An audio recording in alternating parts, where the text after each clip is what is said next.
En GeoGebra, para poner el eje X en horas, se multiplicó 24 por 15, 24 serían las horas de un día y 15 los días que tardó el moho en completar el pan. Nos da 360 horas. Después el eje Y se lo puso en centímetro cuadrado, desde el 0 al 50 porque son 50 cuadrados. Y se puso en centímetro cuadrado porque es la unidad de superficie de un cuadrado.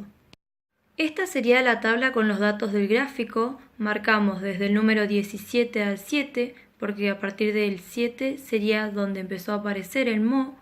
Apretamos el botón de análisis de regresión de dos variables. Lo analizamos y nos da un modelo de regresión logarítmico con el siguiente gráfico y su función.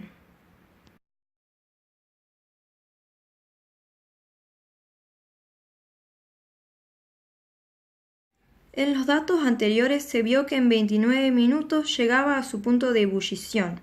Como tomamos los datos cada 4 minutos y entre los dos últimos hay 8 minutos y es donde deberían entrar los 38 centígrados, dividimos 8 en 2 y nos da 4 y 4. Entonces deducimos que en 16 minutos estaría en 38 centígrados. Pero no es lo que se nos pide. Se nos pide saber cuánto tiempo hay que esperar para que el agua esté a 38 centígrados. Entonces, desde el punto de ebullición se suman los minutos que pasaron hasta los 38 centígrados.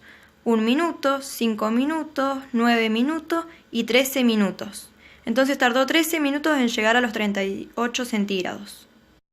En GeoGebra pusimos en el eje X los minutos y en el eje Y la temperatura en centígrados. Y nos dio este gráfico. Con su tabla. Marcamos todos los datos y vamos a análisis de regresión de dos variables.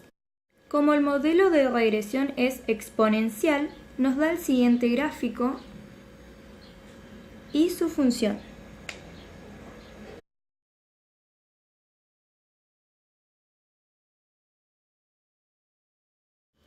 Además de los datos anteriores, hay que sacar la cantidad de gotas que hay en otros segundos para poder completar la tabla, sabiendo que en 30 segundos hay 10 gotas, a esas 10 gotas las dividimos en 3 y nos da 3,33 gotas. Con esto podemos decir que en 10 segundos hay 3,33 gotas. Y a medida que llenamos la tabla le sumamos 3,33 gotas al número anterior de gotas. Pusimos la tabla en GeoGebra ubicando en el eje X los segundos y en el Y las gotas. Se marcaron todos los datos de la tabla y con análisis de regresión de dos variables tuvimos un modelo de regresión lineal, este sería el gráfico y su función.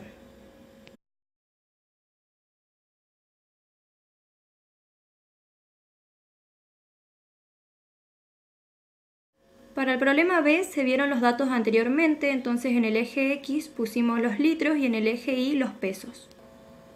Los datos de la tabla se anotaron los litros de 1600 en 1600 y para los pesos utilizamos la fórmula anterior, solamente reemplazando los litros. Se marcan los datos de la tabla desde el 1 al 29.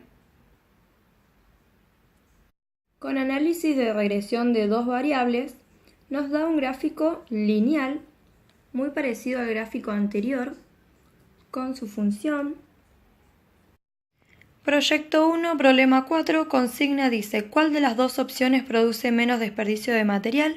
Estos serían los datos de la opción A, un cuadrado, y los datos del círculo dentro del cuadrado. La opción B son hexágonos, estos datos son más difíciles de sacar, ya que solo tenemos el radio que mide 4 centímetros, va desde el centro hasta la mitad de uno de sus lados. Como el radio sería la hipotenusa, sacamos con el coseno el cateto adyacente y con la tangente el cateto opuesto. Teniendo los datos de un lado, ya sacamos el perímetro.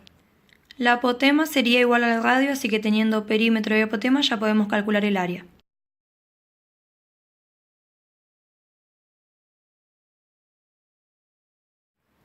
Los cuadrados producen menos desperdicio de material en una cartulina con estas dimensiones, pero si entrara la misma cantidad de hexágonos que de cuadrados, los hexágonos producirían menos desperdicio de material.